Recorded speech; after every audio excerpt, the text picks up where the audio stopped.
Would you give your life for your child out of love? You know, my grandfather told me this, crying, look, in a village in Mexico, back in the 1950s, life went by slowly. The church bells marked the hours, the wooden carts creaked as they passed, and the roosters crowed every blessed day. In the middle of that simple village was the adobe house of Tomasa, a woman over 80 years old. Her house had a red tile roof, adobe walls whitewashed with lime, and a small patio. Tomasa was strong in spirit, but her body no longer obeyed her as before. Her hands, which had ground corn on the metate all her life, were hard, twisted, and trembled when trying to tie her shawl. Her knees creaked every time she stood up. Her hair, which was once black as night, was now a long white braid that fell over her back, reminding her of how much she had lived. Next to her was Philemon, her son. He was already over 50 years old, but he was not like other men his age. He never worked the land, never started a family, never learned to take care of himself. Since childhood, an illness had left him disabled. He didn't walk well, dragging one foot and limping with the other. He needed to lean on a cane that his mother had made from mesquite. Sometimes, even with the cane, he would stumble and fall. He didn't know how to cook. If he was given a knife, he would cut himself. If he was handed a hot plate, he would spill it on the table. He couldn't wash himself either. He could barely soap his hands, but he didn't know how to rinse or fully dress himself. His mother helped him with everything, putting on his shirt, buttoning it, pulling up his pants, tying his sandals. When he spoke, he did so with single words, sometimes haltingly, like a child just learning. "Ma, I'm hungry," he would say. And Tomasa understood that what he wanted was for her to heat up a tortilla. Philemon was a man of normal build, with a sparse beard, a wrinkled face, and dark hair already sprinkled with gray. However, in his gestures, in his way of looking, you could see his trapped childhood. Sometimes he would laugh just by watching a bird fly. Other times he would get scared by the sound of thunder, as if he were 5 years old. And above all, he always sought his mother's hand to feel safe.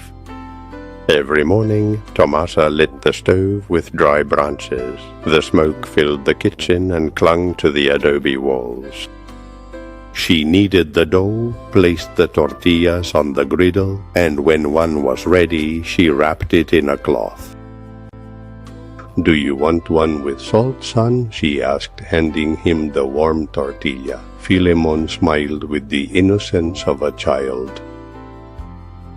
"Yes, Mom, with salt," he said, clapping clumsily. He didn't know how to fold it well, so the tortilla broke in his hands and the filling fell out. Tomasa sighed, but she never scolded him. She watched him eat with his mouth full, happy, and thought, "He is my boy, even if the world sees him as an old man."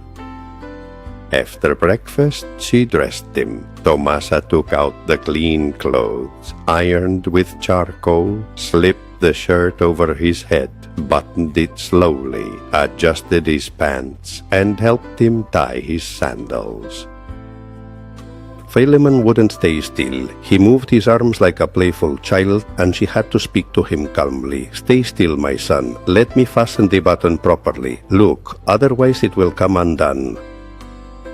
When he finished, he looked at his chest proudly, as if it were an elegant suit. "Handsome?" he asked.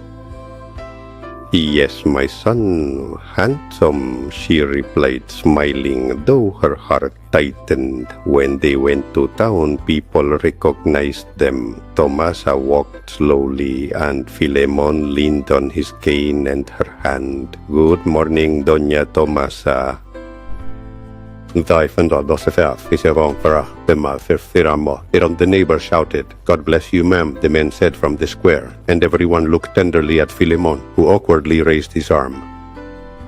Good morning, he replied, although sometimes his voice got tangled. The village children ran around him, curious. Some mocked silently, others greeted them warmly. Tomasa looked at them seriously, with eyes that commanded respect, and everyone fell silent. When they were in the cornfield, Tomasa would tell him stories. Here your dad used to plant, Philemon. Look, there went the rows of corn. Such beautiful ears came out, she said with nostalgia. He listened attentively, even if he didn't fully understand. Dad? He asked, looking at her as if seeking an explanation. Yes, my son, your dad. He is in heaven watching over us. Philemon's face lit up, as if that answer was enough for him. But for Tomasa, those conversations left a painful echo. Each day, she was weaker. When getting out of bed, she felt her heart couldn't handle it all. Her hands trembled, her legs felt heavy, her vision blurred. At night, when Philemon slept with his mouth open and his hands extended, she watched him. She saw that big man who was still her child, and she thought with fear, what will become of him when I am gone? Who will get him out of bed? Who will dress him? Who will feed him? Who will comfort him when he cries? That thought pursued her relentlessly. One day, after working in the cornfield, Tomasa came back so tired that she could barely hold the spoon. She sat on the bed, and Philemon, upon seeing her, clumsily ran to bring her water. The jug trembled in his hands, and as he handed it to her, he spilled half of it on the sheets. Here, Mom, water, he said as best as he could. Tomasa looked at him with tenderness and despair. She caressed his face and whispered, I can't anymore, my son. I can't anymore. He didn't understand, but he rested his head on her shoulder. That gesture was both a wound and a comfort for Tomasa. Pure love, but also the certainty that her son could never survive on his own. At night, Tomasa prayed silently, Lord, give me time, give me strength, don't take him from me yet, she murmured with her hands clasped. One early morning, Philemon woke up and found her crying. Why are you crying, Mom? He asked, scratching his head. She hurried to smile. Because I love you very much, son. He smiled innocently. I love you too, Mom. Very, very much. And he went back to sleep. That innocence pierced her like a knife. He knew he would never understand the magnitude of the abandonment. With each dawn, the idea grew stronger. While she swept the patio, while she washed clothes in the river, while she lit the stove, the question echoed back, what will happen to him when I die? What will become of my child? She didn't tell anyone. If she said it, they would call her crazy, maybe a sinner. But in her heart, that shadow grew.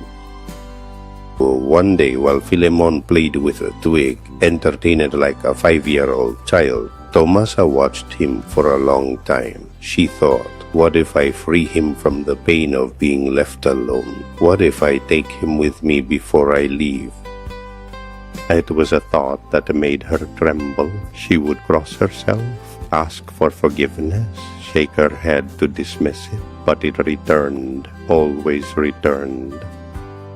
One afternoon, sitting on the porch, Philemon pointed at the sky. Mom, bird, look, look. Yes, my son, a little bird, she replied, smiling through tears. And in her heart the question struck her more forcefully. Would you unlive your child out of love? Dawn arrived like a cold sigh. The rooster had not yet crowed, the village slept, and the moon cast a pale light over the roof tiles. Inside the adobe house, Tomasa was awake, kneeling in front of a small wooden cross she had in her room. Her trembling hands were together as if they wanted to hold up the sky. His voice was just a whisper. Sir, you know that I have done everything for him. Since he was a child, I took care of him, dressed him, fed him, defended him. I never complained, but now my strength is running out, and I don't want my son to suffer when I am gone. Guide me, Lord. Show me if what I think is sin, or if it is compassion. Silence was his only response.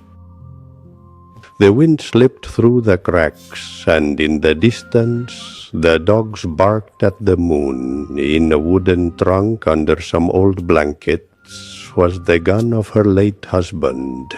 No one had seen it in decades. It was a rusty gun wrapped in a handkerchief that still smelled of time.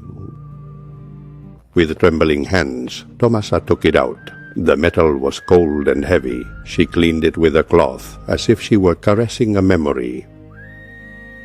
Oh, old man, she whispered, if you could see me now. She hid the weapon under her shawl and for a moment closed her eyes, with tears falling on her wrinkled skin. At dawn, the sun painted the mountains orange. Tomasa got up as usual, though her heart was restless. She prepared the atole and heated tortillas on the griddle. She called Pilemon with a sweet voice. Son, get up. Your breakfast is ready. He opened his eyes with the usual messy smile. He walked unsteadily to the table, dragging one foot, leaning on his cane. He sat clumsily and drank the atole noisily, staining his chin. Mom, delicious, he said, pointing at the jar. Yes, son, delicious, she replied, swallowing a lump in her throat. Afterwards, she accompanied him to the corridor. Philemon stopped, looking at a bird that had perched on the wall. Mama, look, little bird, he said with the pure joy of a child. She stared at him intently. Her heart beat like a drum. Her eyes welled up. Mijo, she murmured with a broken voice, you know I love you more than my life. Philemon, not understanding, smiled as if it were a game. I love you, Mom, a lot. That moment was eternal. Tomasa took the gun out from under the shawl. Her hand trembled. Her eyes filled with tears. Forgive me, Lord, she whispered. It's for love. The roar of the gunshot broke the silence of dawn. The echo rumbled against the adobe walls. Philemon fell to the ground with the confused expression of a child who doesn't understand the end of a story. His eyes were still searching for his mother, as if asking for an explanation. Tomasa dropped the weapon, which fell with a dull thud on the ground. She fell to her knees beside him, holding him tightly, crying with a sob that had never left her chest. Forgive me, my son, forgive me. It was for love, only for love.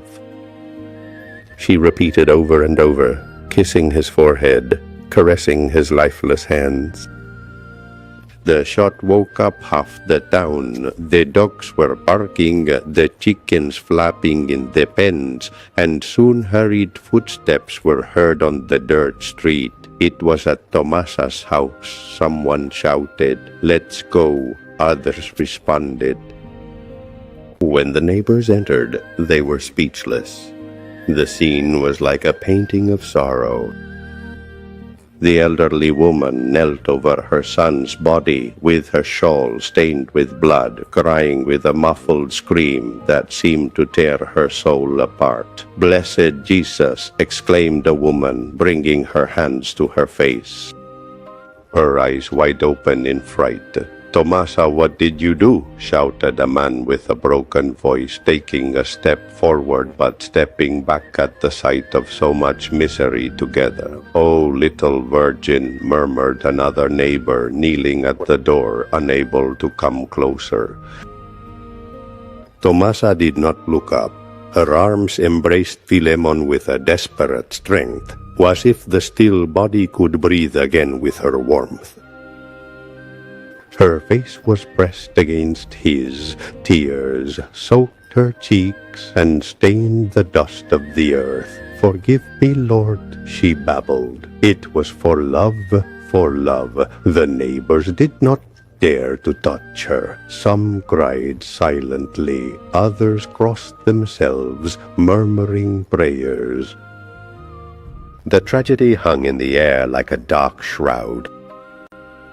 It wasn't long before the sound of galloping horses and the harsh voices of the authorities were heard. The town police, accompanied by the judge, burst into the house. "Make room," ordered one, pushing the onlookers aside. They approached Tomasa. They tried to separate her from the body, but she clung with nails and arms like a mother who doesn't want to let go of her newborn child. "Doña Tomasa, let go of the body, please," said a man, trying to sound firm, though his voice trembled as he looked at the scene. "No, no, he's my child," she screamed, her throat raw, eyes filled with tears. "Don't take him from me." The struggle was long. She did not hit, did not kick, but her body became a wall of pain. She cried, pleaded, kissed Philemon's cold hands. In the end, several men managed to lift her. She did not resist anymore. Her strength drained away like water slipping through fingers. She let herself be dragged, but her fixed and piercing gaze never left the body of Philemon, lying motionless on the dirt floor. The news spread like wildfire. In the squares, in the houses, in the church, in the school hallways, everyone talked about the event. How could she kill him if he was her own son? Some said indignantly, shaking their heads in anger. He was her blood, her flesh, and she killed him. Others repeated, not holding back judgment. But there were those who lowered their voices and looked at the ground. He did it out of love. Don't they understand? They whispered. He didn't want him to be left alone. Who would take care of him when she died?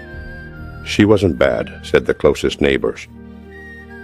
She was a tired mother, but full of tenderness. The town was divided. Some labeled her a criminal, others a desperate mother. No one, however, could enter the silence of her heart, into that dark abyss where she had made the hardest decision of her life.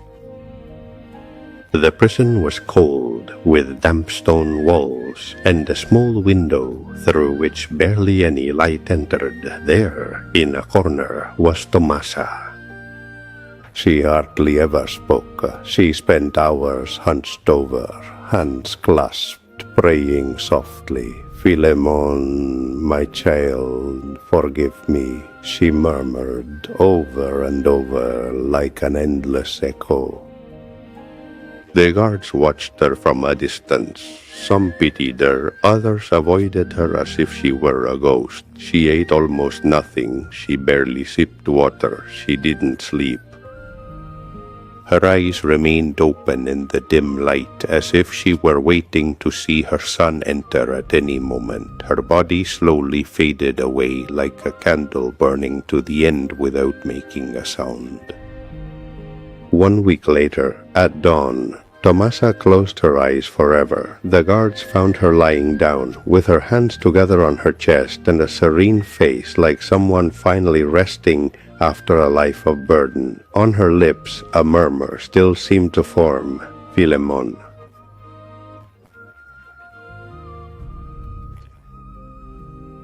The entire town attended her funeral. No one wanted to miss it. They accompanied her with respect, but also with questions that would never be answered. Some cried sincerely, remembering her dedication as a mother. Others shook their heads in silence, judging without words. The children watched scared, not fully understanding, and the elderly women prayed rosaries with trembling voices. The air in the cemetery was heavy, filled with murmurs. Between the prayers and the sobs, a phrase was heard passing from mouth to mouth, as if everyone whispered it to each other. How far can a mother's love go? Iesfosotas fierus, akara, alfieras tientaus. Tomasa had carried half a century with a son who couldn't fend for himself. She loved him until the last drop of her strength, and in the end, in an act impossible to fully judge, she decided to spare him the fate of loneliness. Was it a crime? Was it a sacrifice of love? No one knows for sure. The only certain thing is that her story was etched in the heart of the town as a wound and a lesson. And you who see this story, tell me, would you sacrifice your child out of love